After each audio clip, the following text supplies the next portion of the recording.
Welcome to In Conversation. With Andrew Bond. A very special guest today, as one of Zimbabwe racing's dominant forces joins the conversation. Leading trainer Deborah Swanson discusses her powerful team heading into Saturday's legendary Castle Tankard 2026. Champions, contenders, and the road to Borrowdale glory. This is In Conversation. With Andrew Bond.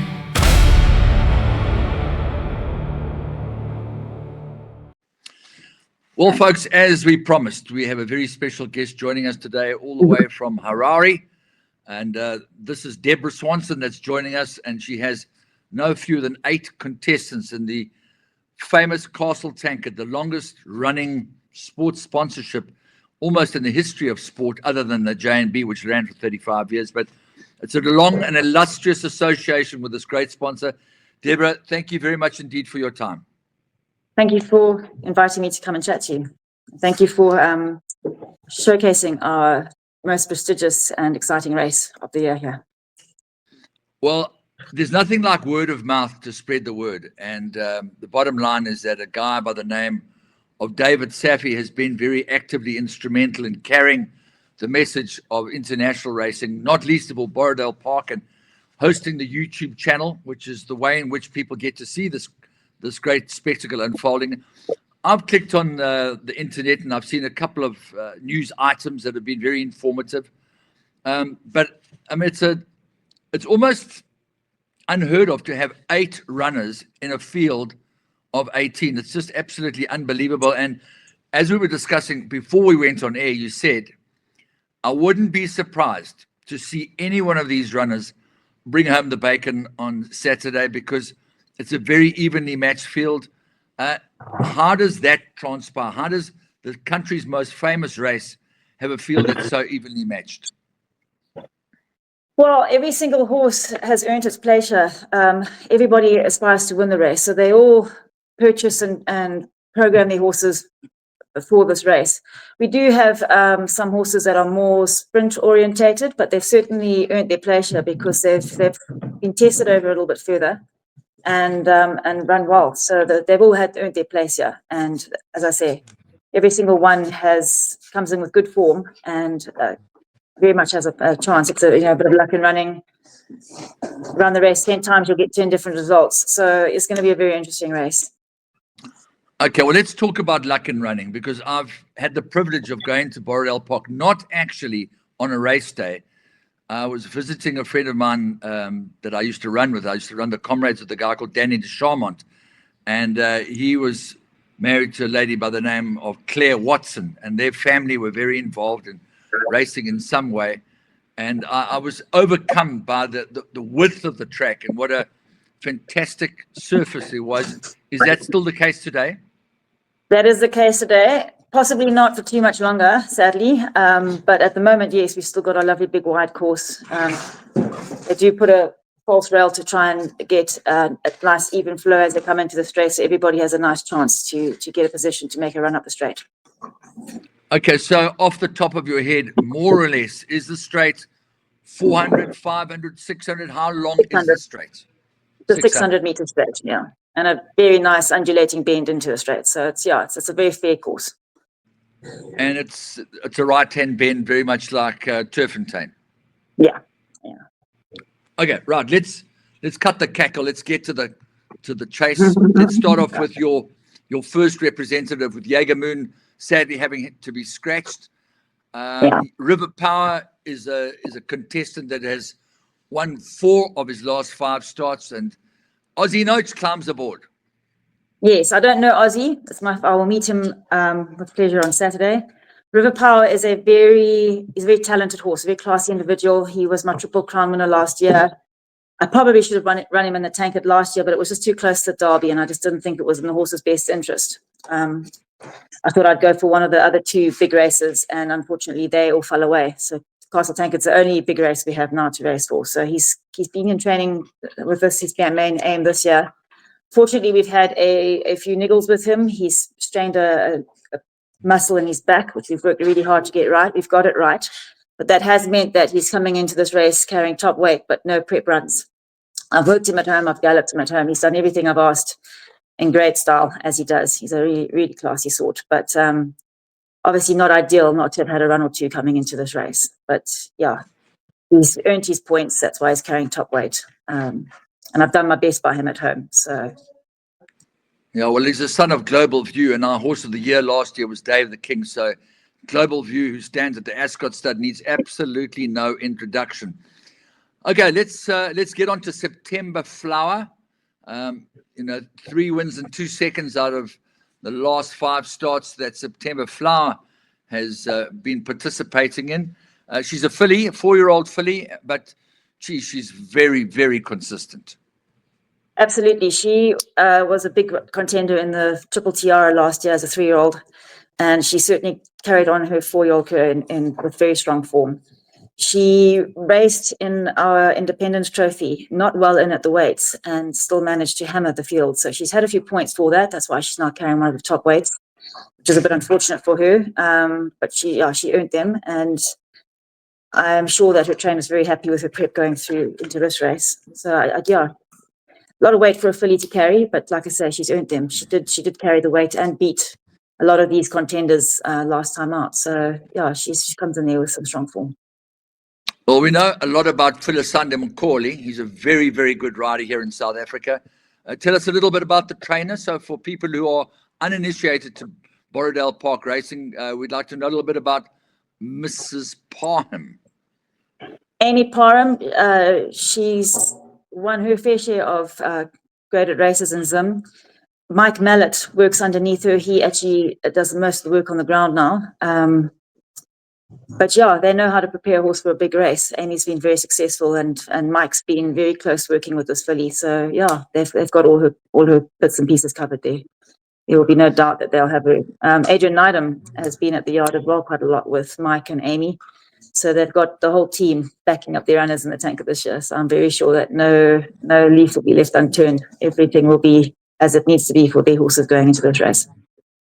Oh, that's fantastic to hear. Right, now on to Tom's Diner. Tom's Diner is trained by Gavin McLeod. Wesley Marwing climbs aboard. And tell us about the 5th place that Tom's Diner earned last time out, because there were a good few seconds and thirds before that 5th place behind First Wish.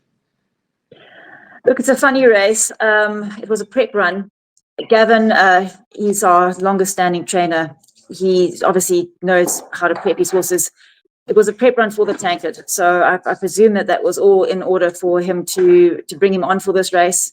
I put a line through that race. This horse has got exceptional form. Gavin has tested him over 1600 and 1450. He's run a second to Jaeger Moon over 1600. Jaeger Moon would have been a very, very strong contender in this race. So if a sprinter can run up second to Jaeger Moon, who's ideal over 2000 plus, he certainly earned his place here, and he definitely deserves the respect. Fantastic. Right, on to last one standing. Now, this is a very, very interesting horse. He's a 5-year-old gelding by Twice Over, who, of course, is the son of Do It Again and See It Again and all those great horses here in South Africa. Probably the best value for money stallion in South Africa. He's had the services of Daryl Daniels for most of his last 5 or 6 starts. And unfortunately, Daryl sidelined at the moment. Jeffrey Saister was aboard last time out when he won over 2,200 meters, beating the emergency acceptor in this particular race. So tell us a little bit about last one standing. Last one standing's form has been flawless. Jackson Duncan Coxage brought him in with this race in mind for him eventually. He has been a great horse to train. He hasn't got the greatest looking legs, but he hasn't given me a minute's problem. Loves his job. Daryl Daniels sadly can't ride at the moment. As you know, he's been in hospital and he's had an operation. Otherwise, he would have, he certainly would have stuck by this one.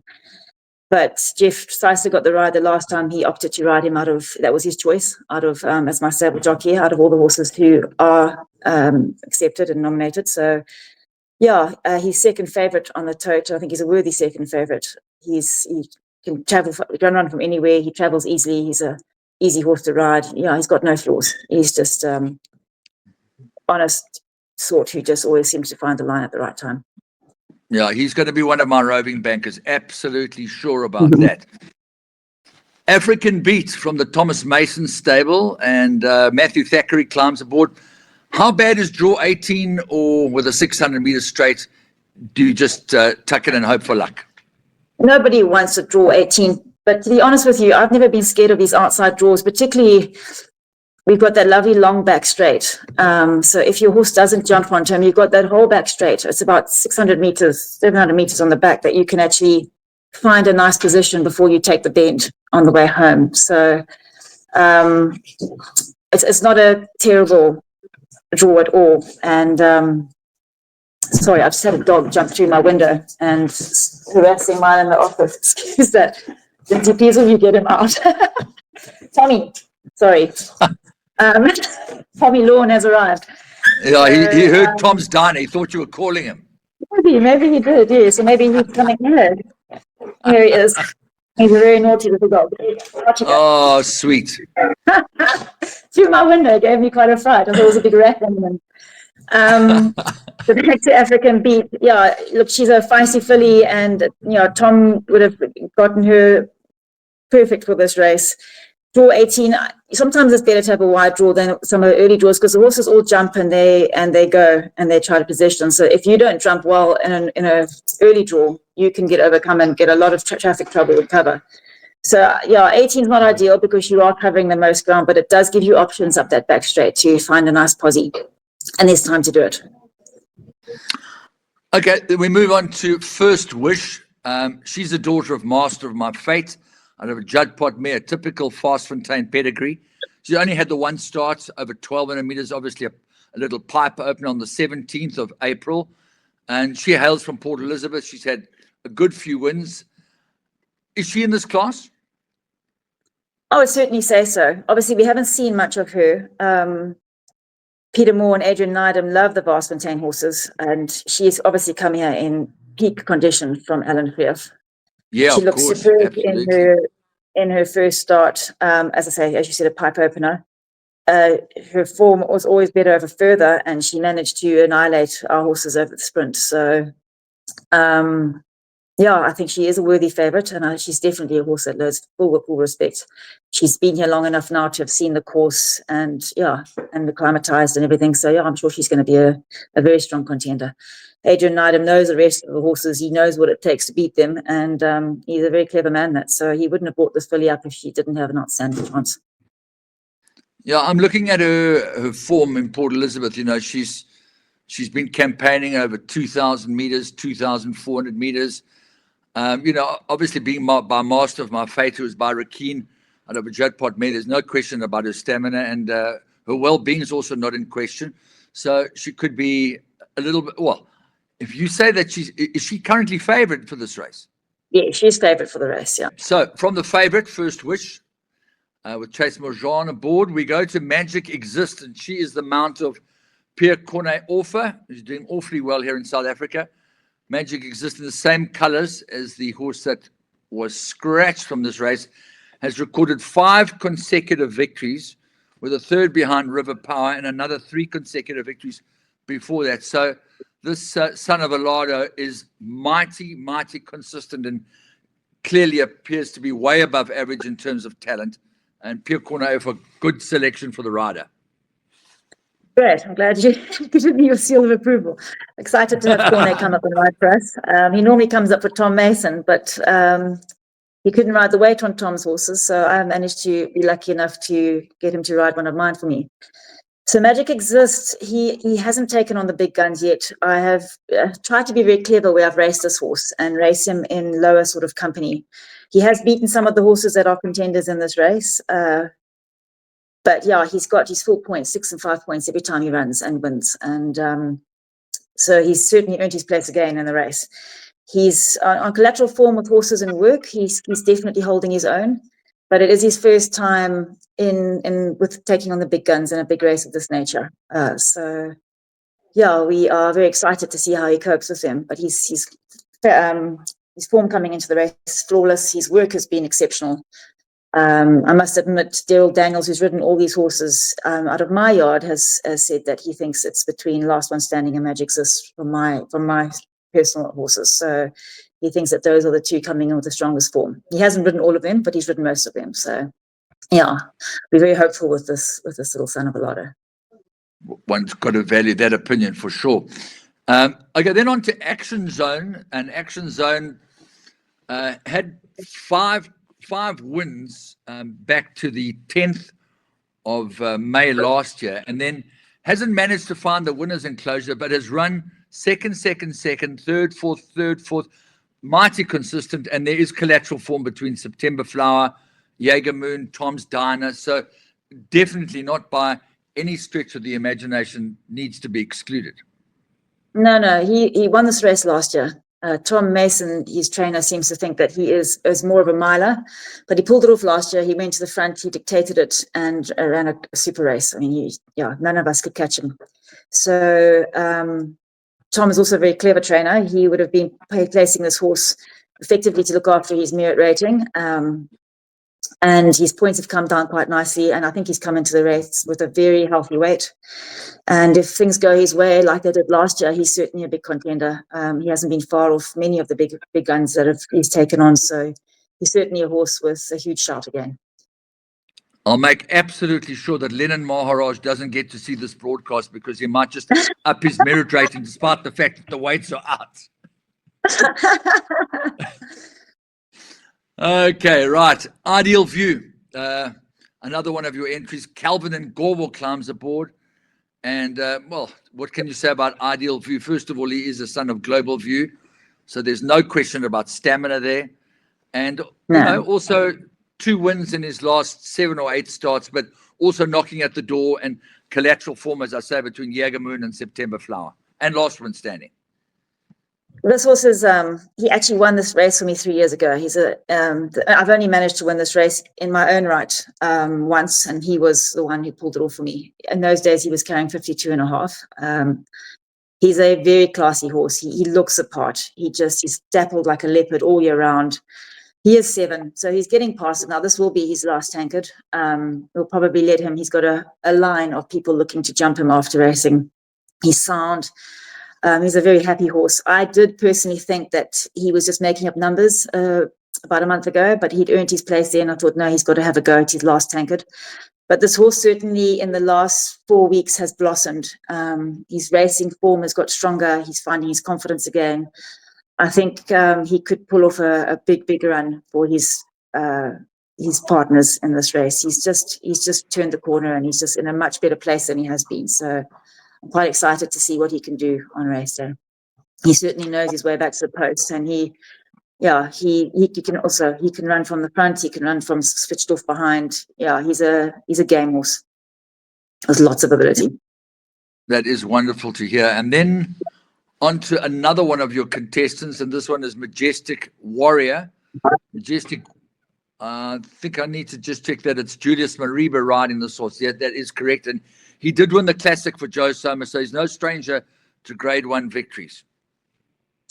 So his first time he ran in this race, he ran second to Raffles. He was a shoe-in at the weights. That horse came in primed and ready and took the race with consummate ease, but he ran a very competitive second behind him. Last year, unfortunately, he jarred up on the back straight, and he ran a 5th running on, but he definitely, we had to look after him after the race. He definitely jarred up his one front leg. So this is a very quirky horse. He's very cantankerous. He's a naughty child. He will do what he wants to do when he wants to do it. I mean, he won champion sprinter last year in Zimbabwe, and he's bred to go 2,000 plus. I can never run this horse 100% fit. He only ever does what he wants to do. And we've learned to work with that. And he's a happy horse, and I love training him. We have lots of fun. So if he wants to pull it off, and if Julius and him get on, which I think they might do, he's certainly one to watch out for. He is definitely the dark horse in the race. He has got loads of ability, but he's a thinker, and he only pulls it off when he feels like it. So hopefully he comes to races with a positive mindset on Saturday and feels like doing it for Dunks and Jacks, because he is definitely the naughty child, and they just adore him. So it'll be very, very special if he can put it off for them. Well, I guess that's the art of the deal. Being a racehorse trainer is to know exactly how to get them to the day feeling happy and healthy. The late Peter Kennemay I certainly can't put my hands up and say I did well there. He trains himself. So I just put the saddle on and feed him. Okay. Then the first horse that I've encountered in our little discussion with Diego de Gavea aboard that has got somewhat ordinary recent form. There just doesn't seem to be a spark at the moment. And, one wants to give every horse a chance. Is there reason to believe that Queen of Love could all of a sudden just find a new lease on life? Of course, horses come to Zimbabwe. It's a much, they're often really, they come well when they come here. It's a small little center. There's not as much pressure. Some horses love it and they just excel, and some horses don't. But there's very few that we can say don't. They come here where they are small fish in a big pond, and all of a sudden here they are the stable elites, and it really does. Their confidence flies. Again, Adrian Nydam organized this horse for Mike and Amy, so he knows what he's doing. He's obviously seen something in the form that could spark. Her first race, it wasn't very inspiring. It wasn't terrible, but it wasn't one that you could say, wow, look out for that. But Mike has reported that she didn't travel well, and she's obviously had 3 weeks to get over that. So I'm very sure that she's been given what she needs to bounce back, and she'll be obviously coming to this race feeling a lot better. Well, it is so refreshing to have this measure of objectivity from your perspective, and also the mutual respect that you have for your fellow trainers, because as we all know, horses don't run on paper. It's hard to imagine her winning, but I respect entirely what you have to say about the fact that she's probably more acclimatized, and the kind of environment might just bring her alive. As we move on to number 13, Guerra, Bridget's horse. Keenan Steyn climbs aboard, and as far as I know, Pierre Cornet Orfer will be staying over with Keenan Steyn tonight in Johannesburg before they get on a jetliner and come up to Zimbabwe tomorrow. What can you tell us about Guerra? Let's just hope Keenan Steyn doesn't overfeed Cornet. No, he said, I've got to watch my weight. He says, I'm drinking water only tonight. Good man, good man. Guerra has got very, very strong form up the straight, but as he's getting older, Bridget's of the opinion that he actually prefers a bit more ground now. So he has run some exciting races up the straight. Again, his form coming into this race isn't eye-catching, but if you look at his earlier form over 1700 and 1450, he's run behind Action Zone. He's beat Action Zone, sorry, and he's run behind Tom Steiner. He's beaten, got it wrong. He beat Action Zone, and he's just run behind Tom Steiner over those trips. So certainly a horse that has shown that he can cope with a bit more ground. 2000 might be a bit much. He hasn't gone over that sort of trip yet. But Bridget was fairly confident when she mentioned that she thinks that he's enjoying further ground now. So she wouldn't have him in the race if he was just making up a number. It costs a lot to get a horse to this race and bring up jockeys to ride him. So she's obviously seen enough at home that would give her a reason to put him in this race. Yeah, and I'm looking at the pedigree, being by Lancaster Bomber, of course, is the sire of the horse of the year from last year. 8 on 18 out of a Cahal mare, should get the trip if fit enough, and I'm sure that Bridget will have him fit enough. She'll have him fit. Bridget knows how to train horses. She'll definitely have him fit and ready. Okay, on to King's Crown, another one of your runners. This time, the blast from the past. Kevin Derrera, one of the most talented young men ever to come to South Africa. And I know he doesn't get as many chances as he could and should, but maybe this will give him some kind of impetus if he were to end up in the winners' enclosure. Well, he's certainly got the guts in a race. He's definitely not intimidated by the South African jockeys who come in. When we actually did the draws, we had a public draw and we had to choose our own draws at the bottom of a castle can. Kevin Derrera, I said to him, go choose your draw. And he said to me, no, you choose it. And of course, I've chosen 16, which wasn't a perfect draw, but it's doable. I said to him, I told you should have drawn your own horses. It doesn't matter where I'm drawn. I'm just going to cut across him anyway. He's such a cheeky rogue. I do enjoy his humor. But he has been instructed. all within the rules and safely, Kevin. But I like the way that he reads a race, and he's got enough cheek to make sure he's got a good position. So I have no problem with Kevin riding. He rides good races for me. He's honest with feedback, and I like giving him a chance. He's a nice lightweight. He's actually won on this horse. He's unbeaten on this horse when he has ridden it. He enjoys the horse. He gets on well. This horse is more of a miler. His best distance is a miler, 1700. I think we are asking a lot to put him over the 2000, but he won his last race really, really well. And Lennon kindly gave him a whole lot of points for doing that. So this was really, he can only sort of run in the big races now. He can't really go into the lower handicap races now. So again, he's earned his place here. And if Kevin can get the fractions right, Amila won it last year. So yeah, we're still hopeful with him.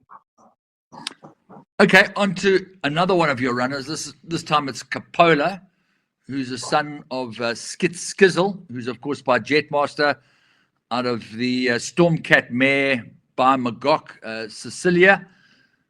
Three wins, a few runs back over a mile, and in fact, all three of them over a mile.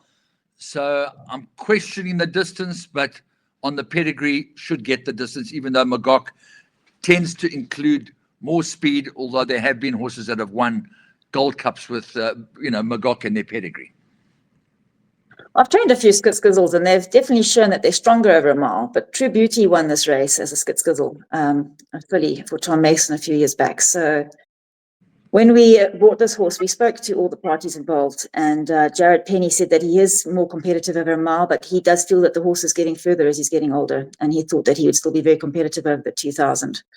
I haven't had him that long. He arrived in beautiful nick from Mark Kahn, so thanks to him for that. He has given me a few grey hairs, getting used to our tracks and everything, but we've kept him in one piece. And his first run, for me, was not a great run, but he didn't travel well. And I just said to Norbert, look, he's got to run, otherwise to get his place in the Tankard. So just look after him. If he doesn't feel great, just hold him together and help him to the line, which Norbert did, and he came out of the run all right. Bounced back pretty well. His work's been good. So as I said, I don't know this horse very well, but South African form coming in with that South African merit rating, they haven't fallen in line here. So they do find themselves better off at the weights until the handicapper does adjust them accordingly to the horses that they're running with here. So we are quite hopeful with him. Like I said, beautiful, big black son of Skizzle.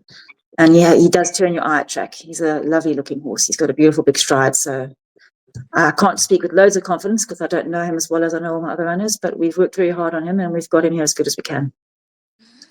Yeah, I'm just having a look at his form, and his highest lifetime merit rating is 83.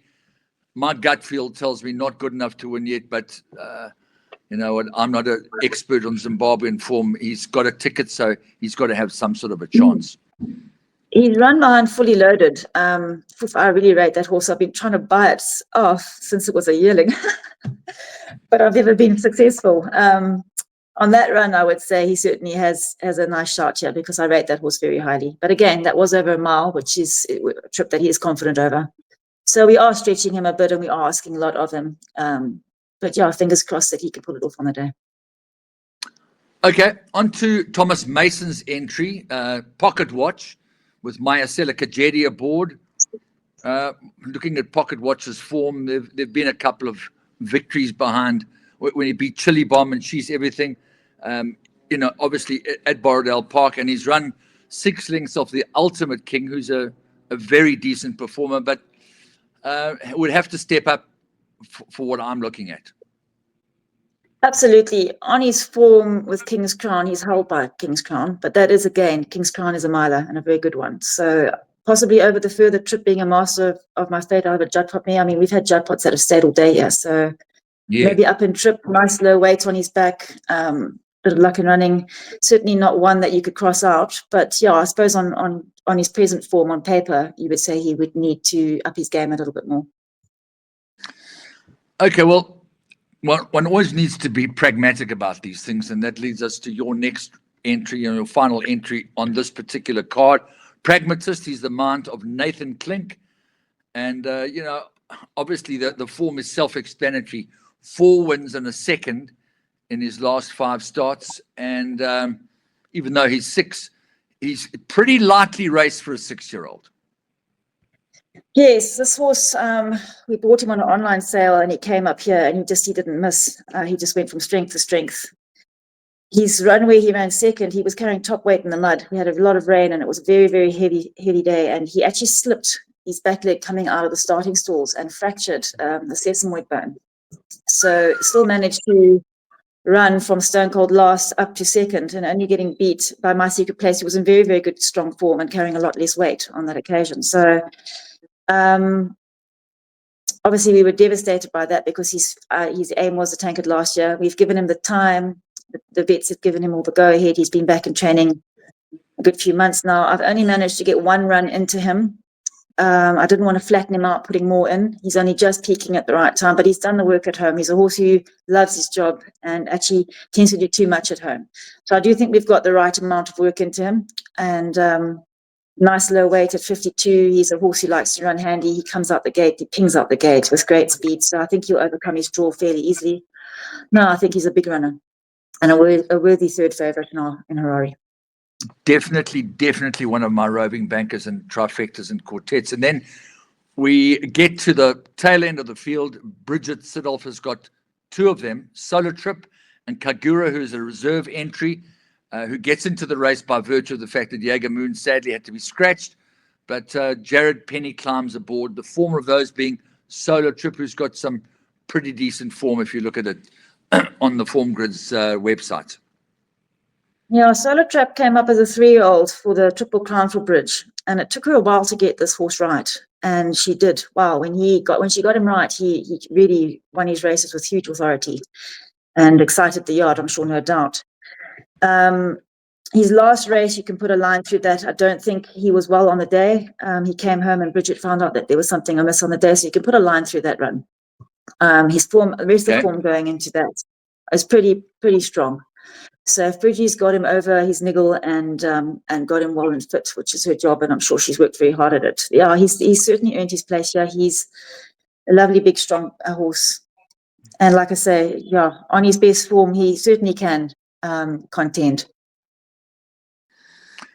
And then the last horse that we got a touch of the emergency acceptor. Kagura we chatted about earlier on. He's that lovely long-legged horse. He ran a really good second to last one standing. Nice low weight. He's a galloper. It's the race for him. So yeah, he comes in under sufferance, obviously, but on his run, at the weights, I think the last one standing, he's got to improve. Kagura's got to improve a few lengths now at the weight turnaround. But he was right there. I mean, look at the form, 0.5 lengths off. You couldn't even see him in the finish. He was right behind in the photo. You could see he was right behind last one standing. So on that run with natural confidence and coming on from that run, he's certainly got to be one to watch. Well, I'm looking at this card now, and you've got 2 in the first, you've got 2 in the second, you've got 2 in the third, you've got 2 in the fourth, and you've got 3 in the fifth. It's one marathon day for you. I hope you're going to have lots of help, lots of assistance. If you had to go with a pin and say, which one of my runners on the day do I most expect to win? I know it's a hell of a question to ask you, but which one of them would it be? I don't think I could say which one. To be honest, I've been through all of them. I've told you, they've got me in a real quandary, these horses. It's hard to put it down.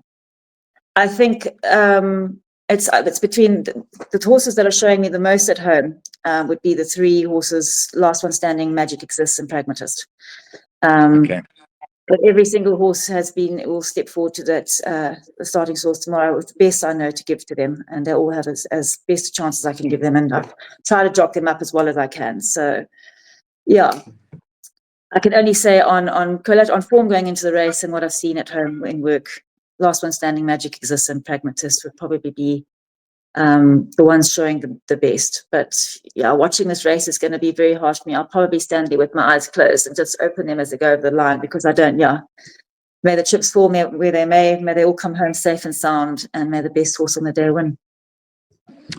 Okay, well, I'm sure you've got hundreds of things to do today. There's so many people to communicate with, organize tickets, all the rest of it.